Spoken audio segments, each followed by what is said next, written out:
Posso apontar para frente para o que deve acontecer na próxima semana, o que a gente tem de expectativa? Tem os ministros da Saúde, né, CPI. sendo ouvidos? Exato. Então, a gente tem 3 dias de CPI, né? Terça, quarta e quinta. Então, terça a gente vai ter, começar por ordem cronológica. Primeiro pelo primeiro-ministro da Saúde do governo Bolsonaro, Luiz Henrique Mandetta, e o Nelson Tais, que ficou pouco tempo no mesmo dia.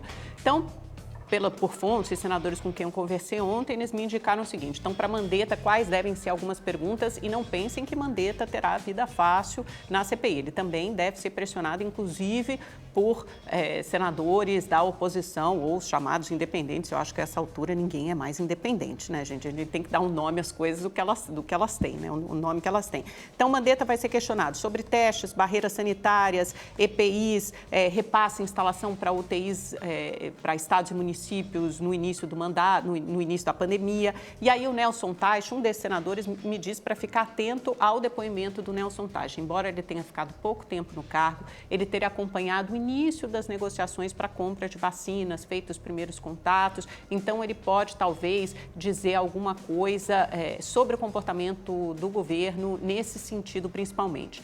Outros senadores vão tentar arrancar, tanto do Mandetta quanto do Nelson Tais, vão tentar descobrir se havia alguma intenção deliberada do governo de de deixar o vírus circular livremente para atingir a tal imunidade de rebanho que algumas pessoas consideravam que fosse a melhor maneira de combater a pandemia no início, né, na primeira onda.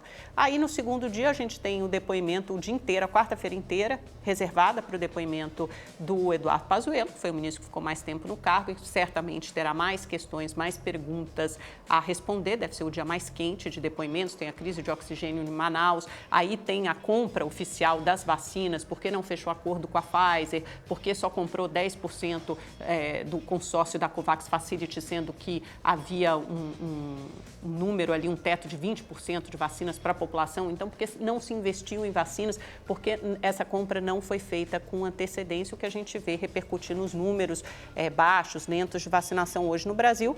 E aí, sim, no terceiro dia, o atual Marcelo Queiroga, que inclusive hoje já falou na OMS, na Organização Mundial da Saúde, e à tarde será reservada para o diretor-presidente da Anvisa, Antônio Barra Torres, questionamentos principalmente sobre a não aprovação da importação e distribuição da Sputnik V.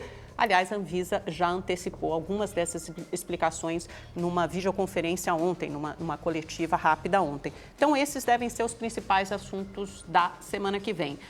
Senadores também querem convocar logo para depoimento, na semana seguinte, a partir do dia 10, o Fábio Weingarten, que é ex-secretário de comunicação do governo, e também o CEO da Pfizer. Então, estou dando assim um voo, esboçando aqui um plano de voo do que vai ser essa CPI nas próximas 2 semanas. Eu fico aqui pensando, se a gente tivesse com ritmo de vacinação bom, em que lugar a gente estaria? Porque nós somos hoje o 5º país que mais vacina. Na semana que vem, aliás, pelo ritmo que a gente tem, chegamos a vacinar 1.700.000 pessoas já por dia, a gente passa o Reino Unido, se torna o 4º país que mais vacina no mundo, estamos em 13º na vacinação proporcional.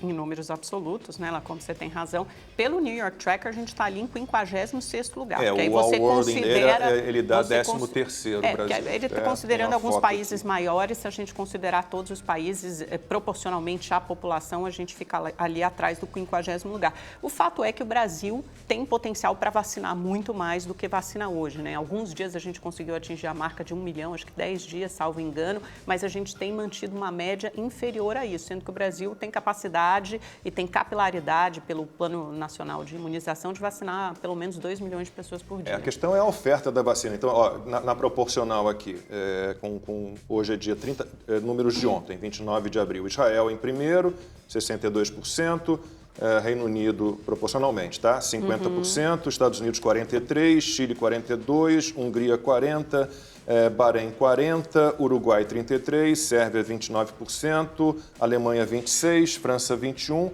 Turquia 16% e o Brasil vem ali em 13º lugar com 13,5%. É que eles não consideram os países menores, mas se você considerar só os maiores, também, sim. Você considera... Não, pegar você Mônaco, pode... Tuvalu, você vacina num estalar de dedos. Né?